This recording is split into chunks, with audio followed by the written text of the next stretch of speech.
Question number 2, Denise Roche. Thank you, Mr Speaker. My question is to the member in charge of the Education, Breakfast and Lunch Programs in Schools Amendment Bill and asks, what select committee has she nominated for the Education, Breakfast and Lunch Programs in Schools Amendment Bill? Metiria Turei. Thank you, Mr Speaker. At his first reading speech, Hone Haruera nominated the Māori Affairs Select Committee to receive this bill should it pass its first reading. Although the bill amends the Education Act, the Māori Affairs Select Committee has dealt quite recently with issues of poverty and poverty mitigation through its inquiry into the well-being of tamariki Māori.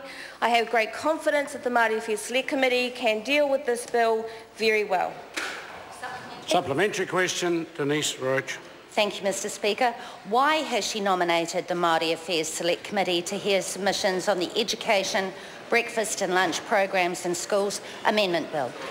Metiria Turei. I support the Māori Affairs Select Committee hearing the evidence on this bill, given that Māori are the majority ethnic group at low decile schools. The recent child poverty monitor showed 1 in 3 Māori children are suffering from poverty, and I want Māori whānau and communities to have a high level of comfort in making submissions to the Select Committee. I understand that Māori whānau will have a much greater level of comfort if it is at the Māori Affairs Select Committee. Question number 3, Denise Roche. Mr Speaker, thank you.